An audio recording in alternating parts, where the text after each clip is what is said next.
నమో తస్స భగవతో అర్హతో సమ్మా సంబుద్దస్స. ఈరోజు మనం జాతక కథల్లోని కంతివాది జాతకం గురించి తెలుసుకుందాం. ఈ జాతక స్టోరీని భగవానుడు జేతవన విహారంలో ఉంటున్నప్పుడు కోపదారి అయిన ఒకానొక భిక్షువు గురించి చెప్పింది.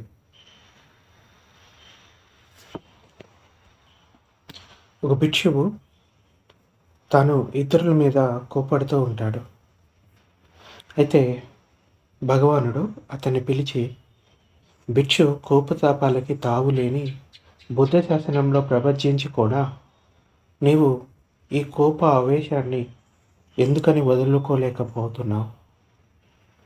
పూర్వం పండితులైన వారు తమ శరీరం మీద గాయాలైనప్పటికీ, శరీర భాగాలు తెగిపడుతున్నప్పటికీ ఇతరుల మీద క్రోధం చూపించలేదు అని పూర్వం జరిగిన ఆ స్టోరీని చెప్తాడనమాట.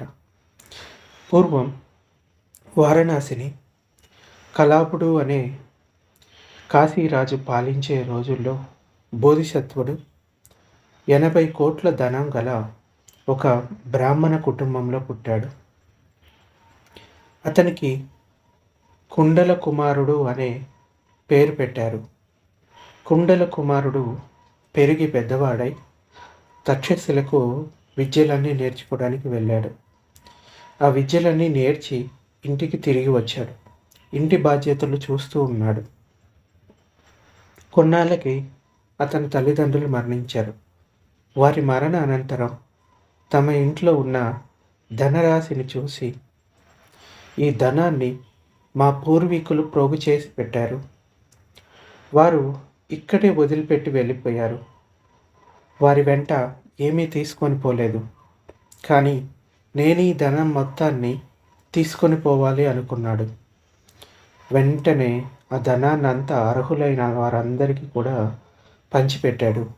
ఇంకా హిమాలయాలకు వెళ్ళిపోయి ప్రవచించాడు.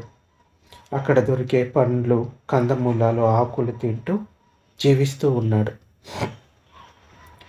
ఒక రోజున ఉప్పు, చింతపండ్ల కోసం హిమాలయాలు దిగి గ్రామాలకి వచ్చాడు.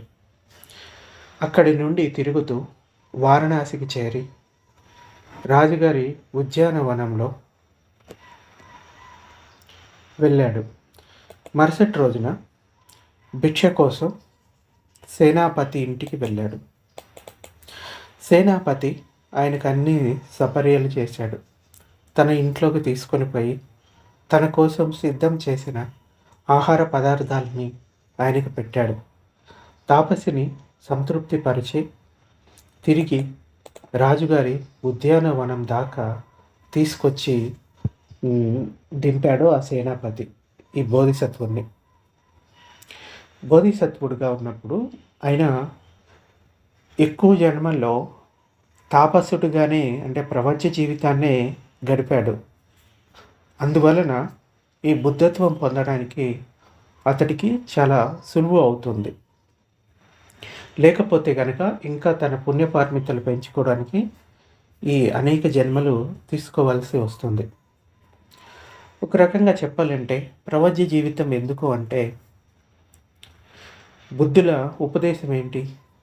సబ్బ పాపస్సాకరణం, కుశలస్స ఉపసంపద, సచిత్త పర్యోదపనం, ఏతంబుతాను శాసనం.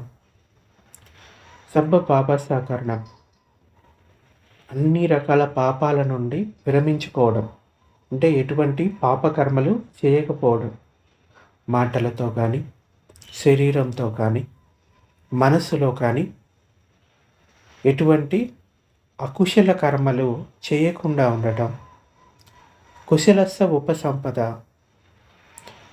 కుశల కర్మల యొక్క సంపదను పెంచుకోవడం, అన్ని రకాల మాటలతో కానీ, శరీరంతో కానీ, మనసులో కానీ కుశలమైన విషయాలే ఉండాలి, వాటిని పెంపొందించుకోవాలి. సో పాప కర్మలు వదిలిపెట్టాలి, పుణ్యకర్మలు చేయాలి. ఇంకా సచిత్త పర్యోదపనం, మనసుని సరైన మార్గంలో నడిపించాలి. అంటే చిత్త మలినాలను పోగొట్టుకోవాలి. అప్పుడు మనస్సు పరిశుద్ధమవుతుంది. పరిశుద్ధమైన మనస్సు ఎప్పుడు కూడా అకుశల కర్మలు చేయదు.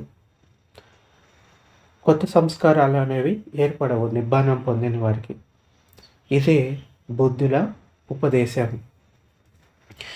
అందుకని ఈ ప్రపంచ జీవితంలో తక్కువలో తక్కువ ఈ పాపకర్మలు జరగడానికి అవకాశం ఉంటుంది.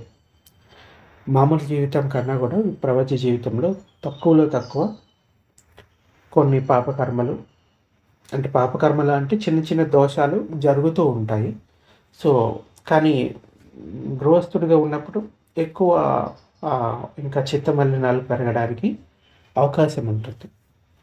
అందుకని ప్రపంచ జీవితాన్ని ఆయన ఎక్కువగా తీసుకునేవాడు. అయితే ఆ సేనాధిపతి అతన్ని రాజువారి ఉద్యానవనం దాకా తీసుకొచ్చి దింపాడు. తర్వాత కొన్నాళ్లకు రాజు అయిన కలాబుడు బాగా మద్యపానం చేసి నాట్యకత్తెలతో అక్కడికి వచ్చాడు. ఆ ఉద్యానవనంలోని మందిరంలో ఒక పాలరాతి పలకపై కలాబునికి పడక ఏర్పాటు చేశారు. ఆ పడకపై తన ప్రేయసి ఒడిలో తల పెట్టుకొని అక్కడే పడుకొని నత్య గానాది వేడుకల్లో మునిగి తేలుతూ మెల్లగా నిద్రలోకి జారుకున్నాడు రాజు. మనం ఎవరి మెప్పు కోసం, మైమరుపు కోసం ఈ ఆటపాటలు సాగిస్తున్నామో వారే ఇప్పుడు నిద్రపోతున్నారు. ఇప్పుడు ఆడటం వలన పాడటం వలన లాభం ఏముంది అని ఆ నాట్యకత్తెలు అనుకున్నారు. అలా అనుకొని తమ నృత్యాన్ని ఆపారు. వాయిద్యాలని ఎక్కడివక్కడ ఉంచి ఉద్యానవనంలోకి పోయారు. ఉద్యానవనంలో వారు ఒకచోట కూర్చొని అక్కడే ఉన్న బోధిసత్వుని చూసి, ఇటు రండి, ఇక్కడ ఒక పరివ్రాజకుడు ఉన్నాడు, మనం ఆయన వద్దకు వెళ్ళి ఏదైనా ఉపదేశాన్ని ఇవ్వండి అని ప్రార్థిద్దాం అని ఈ నాట్యకత్తెలు అక్కడికి వెళ్తారు. వెళ్ళి ఆయన్ని రిక్వెస్ట్ చేస్తారు. బోధిసత్వుడు వారికి ధర్మోపదేశం చేస్తున్నాడు. ఈలోగా రాజుకు మెలకువ వచ్చింది. లేచి చూశాడు. అక్కడ స్త్రీలు ఎవరూ కనిపించలేదు. ఏరి ఈ చండాలినులు ఎక్కడికి పోయారు అంటూ ఆగ్రహించాడు. రాజు తలను ఒడిలో పెట్టుకున్న ఆమె, మహారాజా, వారు ఉద్యానవనంలో ఆ ప్రవచకుని చుట్టూ కూర్చొని ఉన్నారు అని చెప్తుంది. రాజు కోపంతో ఆ దుష్ట పరివ్రాజకునికి తగిన బుద్ధి చెప్పాలి అనుకొని ఖడ్గం దూసి లేచాడనమాట. ఆవేశంలో తమ వైపుకే వస్తున్న రాజును చూసిన స్త్రీలు లేచి పరుగున పోయి రాజు చేతిలో ఖడ్గం తీసుకున్నారు, శాంతింపజేశారు. రాజు బోధిసత్వుని దగ్గరికి వెళ్ళి, శ్రమణ, నీది ఏ వాదం అని అడిగాడు. మహారాజా, నాది కంతివాదం. కంతి అంటే క్షమ, సహనగుణం. నా వాదం సహనంతో ఉండటం అని బోధిసత్వుడు చెప్పాడు. నీ శాంతి ఎలాంటిది అంటే, నీ వాదం ఎలాంటిది, సహనగుణం ఎలాంటిది అంటే, ఎవరైనా తిట్టినా, కొట్టినా, హేళన చేసిన వారి పట్ల కోపగించకపోవడం. మరి నీకు ఆ క్షమ ఉందో లేదో చూస్తా అని రాజు దొంగల్ని దండించే చోర దండకుణ్ణి పిలిపించి కాషాయ వస్త్రాన్ని, ఎర్రని పూలమాలల్ని ధరించిన చోర దండకుడు గొడ్డలి, ముళ్ళ చుబుక తీసుకొని వచ్చి, మహాప్రభు, ఏమిటి మీ ఆజ్ఞ అని రాజుని అడుగుతాడు. ఎందుకంటే రాజు మత్తులో ఉన్నాడు, తను ఏం చేస్తున్నాడో తెలియట్లేదు, కోపంలో ఉన్నాడు, అహంకారంతో ఉన్నాడు. అందువల్ల ఈ చోరదండకుడికి ఇలా చెప్తాడు. చోరదండక, ఈ దొంగ పరివ్రాజకుడిని నేలపై పడుకోబెట్టి ఈ ముళ్ళ చిబుకతో 2000 దెబ్బలు తగిలించు అని చెప్పాడు. వాడు రాజు ఆజ్ఞాపించిన శిక్షను అమలు చేశాడు. ఆ దెబ్బలకి బోధిసత్వుడి శరీరం అంతా కూడా చీరుకుపోయింది. చర్మం పొట్టులా రేగిపోయింది. మాంసం బయటపడి రక్తం కారింది. అప్పుడు రాజు బోధిసత్వునితో ఇలా అంటాడు, ఓ భిక్షు, ఇప్పుడు చెప్పు, నీది ఏ వాదం అని అడిగాడు. మహారాజా, నాది క్షమావాదం అన్నాడు బోధిసత్వుడు మరల. అయినా మహారాజా, ఈ సహనంతో అంటే ఈ సహనం నా శరీరంలో లేదు, నా మనసులో ఉంది అని బోధిసత్వుడు చెప్తాడు. మళ్ళీ ఆ చోరదండుకొని పిలిచాడు రాజు. దేవా, ఏమిటి ఆజ్ఞ? ఈ దుష్ట భిక్షువుకి 2 చేతులు ఖండించు, అప్పుడు చూస్తాను ఇతని సహానుగుణం. ఆజ్ఞ దేవా అని రాజాజ్ఞ నెరవేర్చాడు. 2 కాళ్ళు ఖండించు, చిత్తం దేవా అని బోధిసత్వుని 2 కాళ్ళు కూడా ఖండించాడు చోరదండకుడు. అప్పుడు రాజు బోధిసత్వునితో, ఓ పరివ్రాజక, చెప్పు, ఇప్పుడు నీది ఏ వాదం? మహారాజా, నాది క్షమావాదమే, శాంతివాదమే. నా కాళ్ళు చేతుల్లో ఈ సహనం ఉందనుకున్నారా రాజా? లేదు. సహనం నా శరీరంలోని అతి గంభీరమైన ప్రదేశంలో ఉంది అని బోధిసత్వుడు అంటాడు. చోరదండక, అతని చెవులు ముక్కు కొయ్యి అని ఆజ్ఞ ఇచ్చాడు రాజు. దండకుడు రాజాజ్ఞ ప్రకారం బోధిసత్వుని చెవులు ముక్కు కోశాడు. బోధిసత్వుని శరీరం రక్తం ముద్దగా మారింది. అయినా కూడా ఇప్పుడు అడుగుతాడు రాజు, ఓ భిక్షు, ఇప్పుడు కూడా నీది ఈ శాంతివాదమైన అంటే క్షమావాదమైన? అవును మహారాజా, నాది ఈ సహనవాదమే. ఈ సహనం అనేది నా చెవులు ముక్కుల్లాంటి అవయవాల్లో లేదు, అది అతి గంభీరమైన నా హృదయంలో ప్రతిష్ఠితమై ఉంది. అలాగా అని రాజు బోధిసత్వుని గుండె మీద తన్ని, ఓరి దుష్ట పరివ్రాజక, నీ సహనం గురించి నీవే గొప్పగా చెప్పుకో అంటూ అక్కడి నుండి వెళ్ళిపోయాడు. రాజు వెళ్ళిపోగానే సేనాపతి అక్కడికి వచ్చి బోధిసత్వుని లేవనెత్తి రక్తసిక్తమైన శరీరాన్ని తుడిచి కట్లు కట్టాడు. బోధిసత్వుని పక్కనే కూర్చొని ఇలా అంటాడు, బంతే, ఈ విషయంలో మీకు ఏదైనా కోపం కలిగితే ఆ కోపం మీ పట్ల అమానుషంగా ప్రవర్తించిన రాజు మీద ఉంచండి, ఇతరుల మీద కోపగించకండి అని ఇలా చెప్తాడు. కాళ్ళు, చేతులు, ముక్కు, చెవులు కర్కశముగా ఖండింపచేసిన దుష్టుడు రాజు మీద కోపం తెచ్చుకోవడం తప్పు కాదు, కానీ మా పైన కోపం చూపకయ్య మహావీర అని ఈ గాథను పలుకుతాడు. ఆ మాటలు విని బోధిసత్వుడు ఇలా చెప్తాడు, కాళ్ళు, చేతులు, ముక్కు, చెవులు కర్కశంగా నరికించినట్టి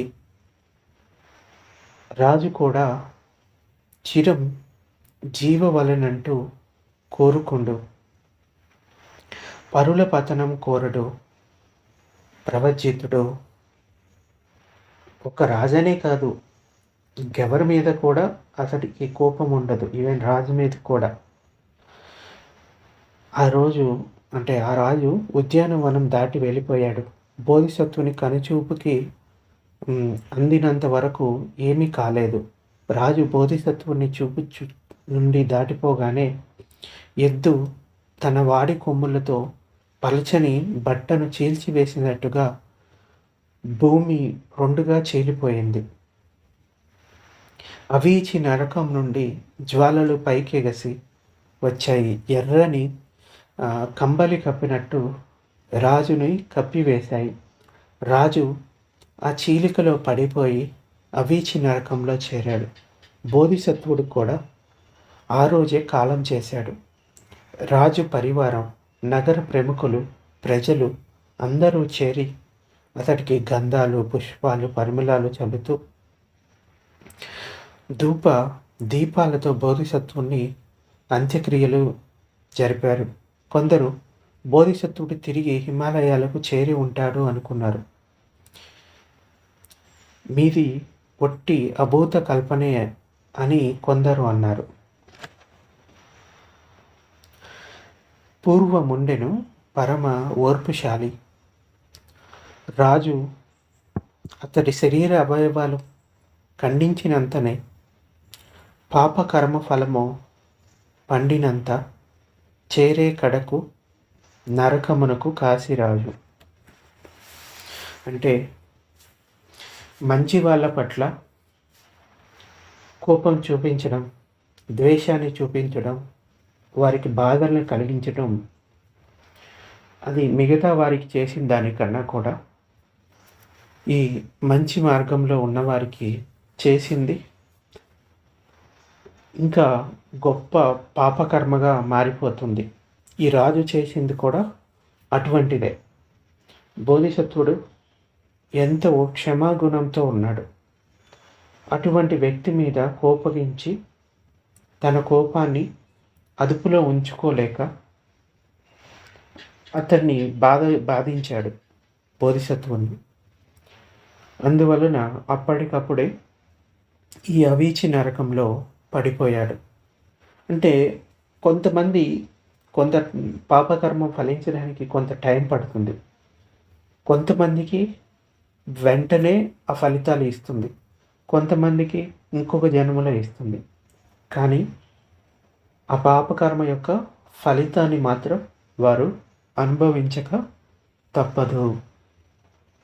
అందువలన ఎవరి పట్ల కోపం తెచ్చుకోవడం కానీ, వారిని బాధించడం కానీ చేయకూడదు. కోపం వలన మొదట తనని తాను బాధ పెట్టుకుంటాడు. తర్వాత మిగతా వారికి ఆ దుఃఖాన్ని పంచుతాడు. ఎలాగంటే బాగా మండుతున్న నిప్పుల గుండం నుంచి కొన్ని నిప్పు కణికలు తీసుకొని మిగతా వారి మీద వెయ్యాలి అంటే మొదట వాటిని తన చేతితో పట్టుకోవాలి. ఆ తర్వాత వాటిని తీసుకొని మిగతా వారి మీద విసరాలి. అంటే ఆ నిప్పు కణికలు పట్టుకున్నప్పుడు మొదట తన చెయ్యి కాలిపోతుంది. ఆ తర్వాత విసిరినప్పుడు మిగతా వారి మీద ఆ ఫలితం అనేది చూపిస్తుంది. కోపం కూడా అటువంటిదే. కోపం తెచ్చుకోవడం వల్ల మొదట తనని తాను బాధ పెట్టుకుంటాడు. ఈ కోపం వలన ఎంతోమంది నరకంలో పడిపోయిన వారు ఉన్నారు. అందుచేత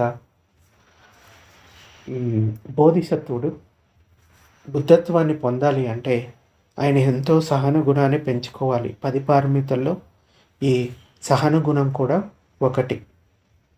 సో అందువలన ఈ సహన గుణాన్ని కూడా ఆయన అంటే ఓర్పు చాలా అవసరం. మనం ఈ మార్గంలో ముందుకు వెళ్ళాలంటే ఓర్పు కావాలి, లేకపోతే కష్టం. సాధన చేసిన వెంటనే ఫలితాలు రావాలంటే రావు. ప్రతిదానికి ఓర్పు అనేది ఉండాలి.